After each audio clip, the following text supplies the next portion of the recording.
Hi friends, ഇത് എന്താണെന്നറിയോ?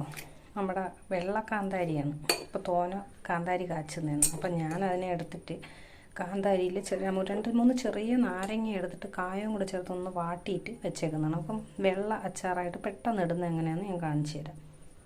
ഞാനിപ്പോൾ ഒരു മൺചട്ടി അടുപ്പിൽ വെച്ചിട്ട് കുറച്ച് നല്ലെണ്ണയാണ് ഒഴിച്ചു കൊടുക്കുന്നത്. നല്ലെണ്ണയാണ് ഞാൻ ഒഴിച്ചു കൊടുക്കുന്നത്.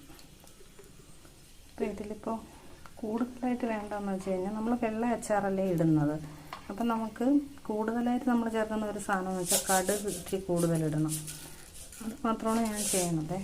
പിന്നെ ചിലർ ഇഞ്ചിയൊക്കെ ചേർക്കാറുണ്ട് അച്ചാറിന്. ഞാൻ പക്ഷെ അതൊന്നും ചേർത്തിട്ടില്ല. ഞാൻ എണ്ണയും ഒഴിച്ചിട്ട് കടുക് ചേർത്തിട്ടുണ്ട്. നമുക്കിതൊന്ന് കടുക് വറുത്തെടുക്കാം.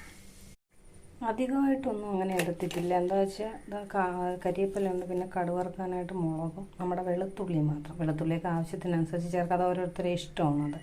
ഇത് പൊട്ടി തുടങ്ങിയിട്ടുണ്ട്. അപ്പം നമുക്കിതിലേക്ക് മാറ്റി വെച്ചേക്കുന്ന വെളുത്തുള്ളിയാണ് ചേർക്കുന്നത്.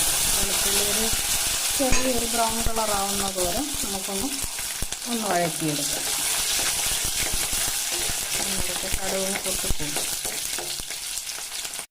ഇതിപ്പോൾ നമ്മുടെ വെളുത്തുള്ളിയൊക്കെ ഒന്ന് ചുമന്ന് വന്നു തുടങ്ങിയിട്ടുണ്ട്. അപ്പോൾ ഇതിൽ നമുക്ക് കായവും ഉപ്പും ചേർത്ത് വെച്ചേക്കുന്ന മുളകിൽ 2-3 നാരങ്ങ ഞാൻ ഇട്ടേക്കുന്നത്. അപ്പോൾ അത് നമുക്കിതിലേക്കൊന്ന് ചേർത്ത് കൊടുക്കാം.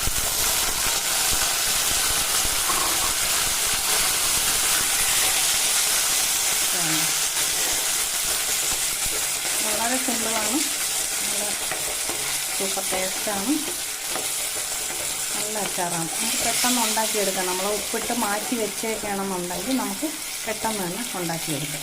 ചാറ് കൂടുതൽ വേണമെന്നുള്ളവർക്കാണെങ്കിൽ ഒരല്പം ചൂടുവെള്ളം നമുക്ക് ചേർത്ത് കൊടുക്കാം. അത് അവരവരുടെ ഇഷ്ടം പോലെ ഇരിക്കും. ചാറ് കൂടുതൽ വേണമെന്നുണ്ടെങ്കിൽ ചേർക്കാം. ഞാനിപ്പോൾ ഒരല്പം ചൂടുവെള്ളം ഇവിടെ ചേർത്ത് കൊടുക്കുന്നുണ്ട്. എന്നിട്ട് ഒരല്പം വിനാഗിരി ചേർത്ത് കൊടുക്കുന്നുണ്ട്. അത് നമ്മുടെ ഈ ഇപ്പോൾ കഞ്ഞിയൊക്കെ കുടിക്കാനായിട്ടൊക്കെ എടുക്കുന്നവർക്കാണെങ്കിൽ കുറച്ച് വെള്ളത്തിൻ്റെ ആവശ്യം ചേർത്താൽ അതിൽ ചാറുണ്ടാവും. അതിന് വേണ്ടിയിട്ടാണ്. പക്ഷേ എനിക്ക് അധികം ചാറ് വേണ്ടാത്തതുകൊണ്ട് ഞാനിപ്പോൾ ഇങ്ങനെ ചെയ്തെടുക്കുന്നു.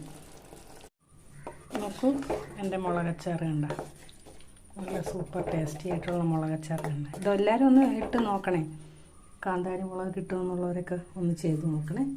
നല്ല ടേസ്റ്റാണ്. കായും എല്ലാ സാധനങ്ങളും ഞാൻ ചേർത്തിട്ടുണ്ട്. നല്ല ടേസ്റ്റാണ്. ഒരുപാട് എരിയ ഒന്നും തോന്നില്ല. അപ്പോൾ എൻ്റെ ചാനലൊന്ന് വാച്ച് ചെയ്യണം, ഒരു സബ്സ്ക്രൈബ് ചെയ്ത് സപ്പോർട്ട് ചെയ്യണേ. പുതിയ വീഡിയോ ആയിട്ട് വീണ്ടും വരാം.